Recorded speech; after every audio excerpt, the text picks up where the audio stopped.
Pregnancy న్యాచురల్గా మరియు తొందరగా నిలబడడానికి పాటించాల్సిన చిట్కాలు ఏంటో తెలుసా? హాయ్ అండి, I'm doctor Monika Reddy, gynaecologist and fertility specialist from Hyderabad. So ఈ వీడియోలో ప్రెగ్నెన్సీ ఫాస్ట్గా మరియు న్యాచురల్గా నిలబడడానికి ఫాలో అవ్వాల్సిన టాప్ 7 టిప్స్ ఏంటో చూద్దాం. టిప్ నెంబర్ 1, ఆరోగ్యకరమైన జీవనశైలి. ఒక హెల్దీ లైఫ్ స్టైల్ ఫాలో అవ్వడం అనేది చాలా ఇంపార్టెంట్ అండి. దాంట్లో ముఖ్యంగా మన బరువు అనేది ఒక హెల్దీ రేంజ్లో ఉండడం చాలా ఇంపార్టెంట్. సో మన హైట్కి తగ్గట్టు ఒక హెల్దీ రేంజ్ ఆఫ్ వెయిట్లో ఉండడం అనేది చాలా చాలా ఇంపార్టెంట్. సో అధికంగా బరువు ఉన్న వాళ్ళు ఖచ్చితంగా బరువు అనేది తగ్గించుకోవాలి. దాంతోపాటు మనం తీసుకునే ఆహారం కూడా సమతుల్యమైనది ఉండాలి. ఒక బ్యాలెన్స్డ్ డైట్ తీసుకోవడం చాలా ఇంపార్టెంట్. సో మనం తీసుకునే ఫుడ్లో ప్రోటీన్స్, కార్బోహైడ్రేట్స్, ఫ్యాట్స్ ఇవన్నీ కూడా తగిన మోతాదులో ఉండాలి. దాంతోపాటు పళ్ళు, కూరగాయలు, హోల్ గ్రెయిన్స్ ఇవన్నీ కూడా తీసుకోవాలి.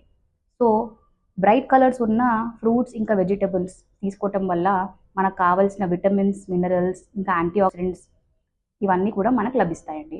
సో ఫ్రూట్స్కి వచ్చేసరికి బెర్రీస్, విటమిన్ సి ఉన్న ఫ్రూట్స్ లాగా కివి, ఆరెంజ్, మోసంబి ఇలాంటివి తీసుకోవచ్చు. కూరగాయలలో ఆకుకూరలు, బ్రోకోలీ ఇలాంటివి తీసుకోవటం చాలా చాలా మంచిది.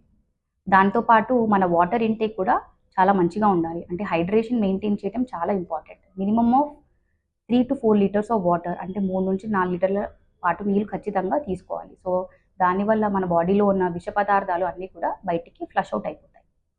టిప్ నెంబర్ 2, రెగ్యులర్గా వ్యాయామం అంటే ఎక్సర్సైజ్ అనేది రెగ్యులర్గా చేయాలండి. సో రోజుకి 30 నుంచి 45 నిమిషాల పాటు ఎక్సర్సైజ్ తప్పనిసరిగా చేయాలి.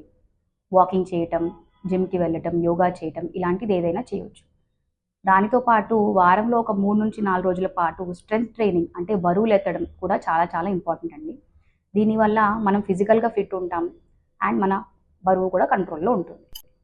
టిప్ నెంబర్ 3, స్ట్రెస్ లెవెల్స్ని మేనేజ్ చేసుకోవటం.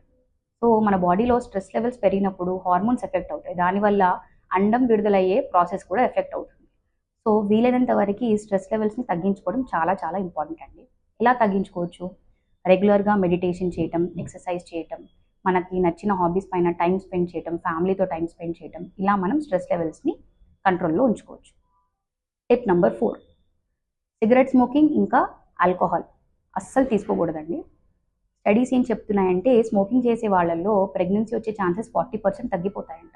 ప్లస్ దాంతోపాటు మగవాళ్ళల్లో స్పర్మ్ యొక్క కౌంట్, క్వాలిటీ, కదలిక ఇవన్నీ కూడా తగ్గుతాయి అండ్ అబ్నార్మల్ స్పర్మ్స్ వచ్చే ఛాన్సెస్ కూడా పెరుగుతాయండి. సో స్మోకింగ్ ఇంకా ఆల్కహాల్ ఖచ్చితంగా అవాయిడ్ చేయాలి. టీ ఇంకా కాఫీలో కెఫీన్ అనే ఒక కంపౌండ్ ఉంటుందండి. దానివల్ల కూడా మన ఫర్టిలిటీ పొటెన్షియల్ ఎఫెక్ట్ అవుతుంది అండ్ గర్భసంచి కూడా బ్లడ్ సప్లై అనేది తగ్గుతుంది. సో వీలైనంత వరకు కెఫీన్ ఇంటేక్ కూడా తగ్గించుకోవడం చాలా important. Tip number 5, menstrual cycles అంటే మన నెలసరి అనేది ఖచ్చితంగా రెగ్యులర్గా ఉండాలండి. ఇది చాలా చాలా ఇంపార్టెంట్. సో పీరియడ్స్ రెగ్యులర్గా ఉన్నట్టయితే అండం విడుదలయ్యే ప్రాసెస్ అనేది కరెక్ట్గా టైంకి జరుగుతుందండి. సో సపోజ్ ఒక మహిళలో 28 నుంచి 30 రోజులకి కరెక్ట్గా పీరియడ్ వస్తున్నట్టయితే పీరియడ్ వచ్చిన మొదటి రోజుని మనం ఫస్ట్ డే లాగా కౌంట్ చేస్తామండి. సో అక్కడ నుంచి కౌంట్ చేసుకున్నట్టయితే 14 లేకపోతే 15 రోజుకి అండం అనేది విడుదల జరుగుతుంది.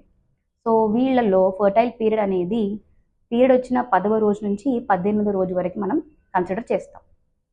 సో ఈ టైంలో భార్యాభర్తలు అనేది ఆల్టర్నేట్ డేస్ అంటే రోజు విడిచి రోజు కలిసినట్టయితే ప్రెగ్నెన్సీ వచ్చే ఛాన్సెస్ చాలా చాలా పెరుగుతాయి. సో దీని వెనకాల ఒక సైన్స్ ఉందండి. సో నార్మల్గా ఆడవాళ్ళల్లో అండం విడుదలైనప్పుడు అది బాడీలో 24 గంటల పాటే ఉంటుంది. కానీ వీర్యకణం అనేది 48 నుంచి 72 గంటల పాటు ఉంటుంది. సో రోజు విడిచి రోజు కలుసున్నా కూడా ప్రెగ్నెన్సీ వచ్చే ఛాన్సెస్ చాలా పెరుగుతాయి. టిప్ నెంబర్ 6, మన ప్రీనేటల్ విటమిన్స్ అంటే ప్రెగ్నెన్సీ ప్లాన్ చేసే ముందు ఖచ్చితంగా కొన్ని విటమిన్స్ తీసుకోవాల్సి ఉంటుంది. దాంట్లో ఫోలిక్ యాసిడ్ అనేది చాలా చాలా ఇంపార్టెంట్.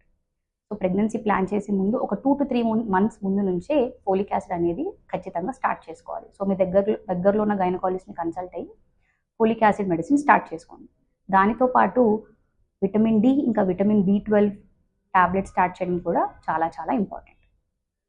టిప్ నెంబర్ 7, వీలైనంత వరకు సేంద్రియ పద్ధతుల్లో తయారైన ఫుడ్ అంటే ఆర్గానిక్ ఫుడ్ తీసుకోవడానికి మాత్రమే ప్రయత్నించండి. ఎందుకంటే మార్కెట్లో మనకి దొరికే వస్తువులలో పెస్టిసైడ్స్ అంటే రసాయనిక పదార్థాలు ఎక్కువగా ఉంటున్నాయి.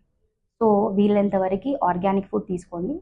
ఇంకా దాంతోపాటు ప్లాస్టిక్స్కి కూడా వీలైనంత వరకు దూరంగా ఉండటం చాలా మంచిది. సో ఈ 7 టిప్స్ ఫాలో అయినట్టయితే ప్రెగ్నెన్సీ వచ్చే ఛాన్సెస్ చాలా చాలా పెరుగుతాయి.